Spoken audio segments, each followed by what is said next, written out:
Maryland Eastern Shore, and another substitution, this time for Lindenwood. And we saw Alison Olivos come in and throw one ball, make a big spare, and she will now be in the number 2 position, replacing Amanda Richards. Gillian McBride. Gillian, a Georgian by birth, from Marietta, just outside Atlanta.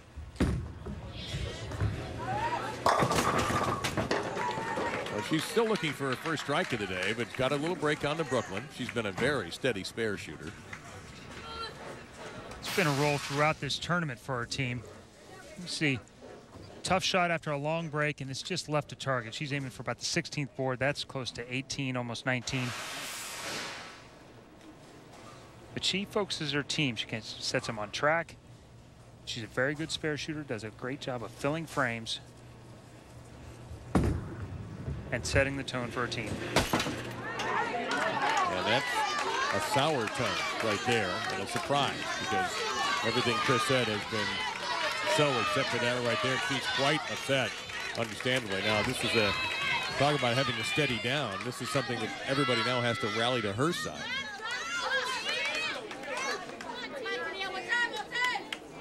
Now, the mistake came early, Chris. You can recover. You can recover, and ideally you'd like to not start from behind, though. The team does not throw a lot of strikes. They don't throw a lot of 2- and 3-baggers. They're going to have to depend on UMES to give them some help back. Tania Falbo. Right through the nose, and a 3-6-10 left there. Late reaction on that one. Well, a 3-6-10 on the PBA Tour on television is made at just a little over 70% of the time. And in this situation, it could be a little bit less than that. Oh, look out.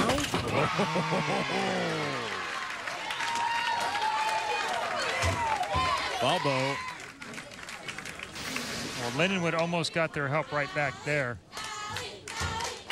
She came out of the shot early. Seen a couple of players look like they slide too far when they're shooting corner pin spares. As her foot slid out from underneath her shoulder, closed down, and she got that ball quite a bit left to target. Was very fortunate to make that spare. So here's Alison Olivos now in the lineup. She came in the substitute situation in game 2, did not bowl in game 1. This one looks like it was headed left all the way, and there's something you don't see that often, a 9-10. Yeah, a bit unfortunate there, really. That's about as tough a leave as you could get out of that hit. Goes to the spare ball.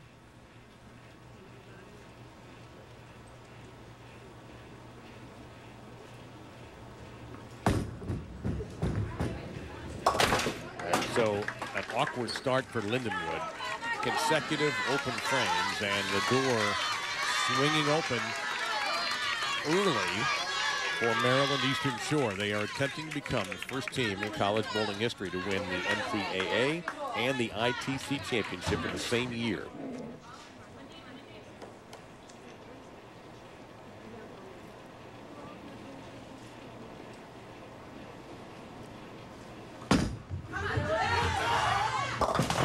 That's light, and the bucket knocked away, leaving a much more manageable 2-4-5. What Sharon Burrell is waiting for is somebody to seize this opening and start ramming some strikes through there. Well, at this point, even spares. True. On a very consistent basis will get you probably where you want to be. Bowling in the 2nd and 7th frames, and taking that down, going across it, but it doesn't matter, it goes down. So a considerable amount of pressure, I would think, here on Crystal Brooks, the number 3 bowler and the 8th frame bowler for Lindenwood.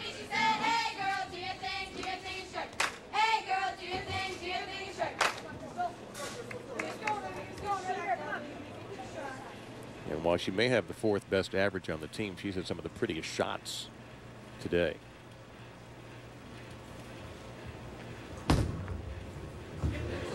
Hung out there, I believe, just 1 pin.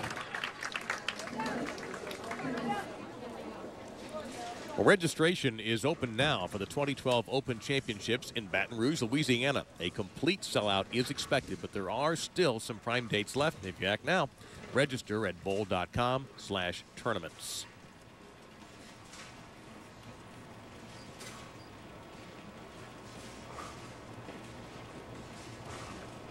Attacking with the leopard, and no problem.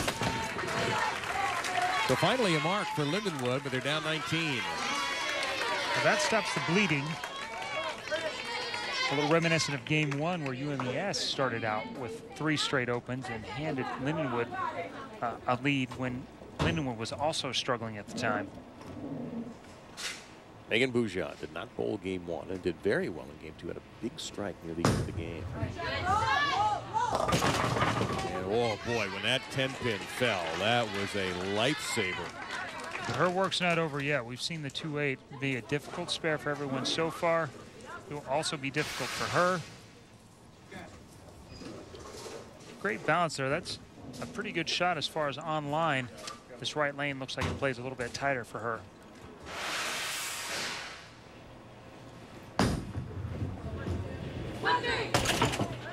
Just a second, Lindenwood back up off the deck.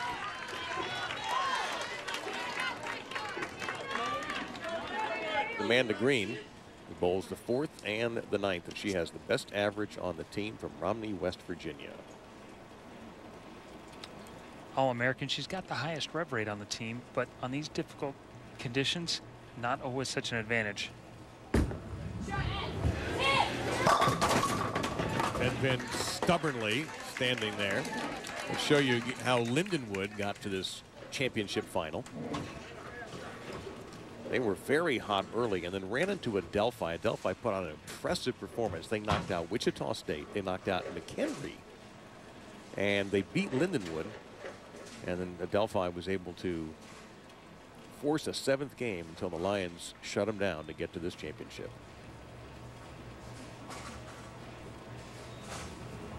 And there you go, no problem.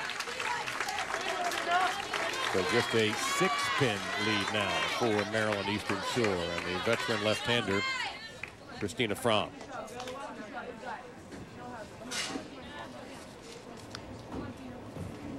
Four years of bowling, you come down to this, 1 game.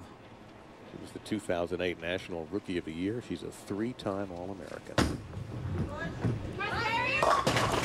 Right through. A little baby split for her to solve. How did UMES get here? Well, they came in with a lot of hype, and they also ripped off 3 straight wins. And then UCF became the dominant team here for a little while and actually beat UMES 6 straight games. And then, you talk about flipping the script, the Hawks got hot and knocked UCF out with 4 straight victories to get to the championship. Difficult spare. Very tough, I would think, for a lefty there. That angle. Yeah, and she does not move to extreme right to create more angle and create more deflection, which makes it even more difficult and takes your margin of error down even further.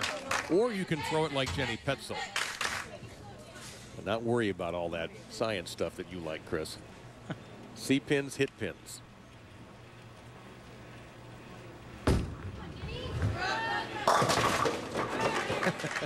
Even the 9s are spectacular with her. And Lindenwood now jumps into the lead after the mistakes made by UMES.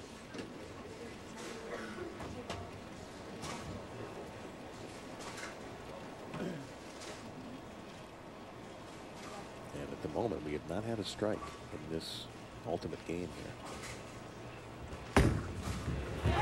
Almost disgustedly turns away from the 6-pin as if she doesn't want to ever see that again. I refrained from talking about how good a spare shooter she's been so far. There you go. Since I black clouded Gillian earlier. But so Maria Rodriguez, the anchor bowler, 2-time MEAC Player of the Year and a World Youth Doubles Champion in 2010. Didn't like the shot. You could see right away she pulled up, and the look on her face, she was very unhappy with that roll. Boy, it's interesting. Lindenwood struggled the first couple of frames. Looked like they just couldn't get it together. Now they're slowly pulling themselves back in, and now it's Maryland Eastern Shore that's struggling. Now, is this makeable? It is makeable. You can slow hook it and hit the left side of the 2, send that over. The ball has to hit enough part of this 4 to send it into the 8. Oh. 2-pin went right really in between close them. to making that. Man. All right, the Lindenwood faithful making some noise. Somebody's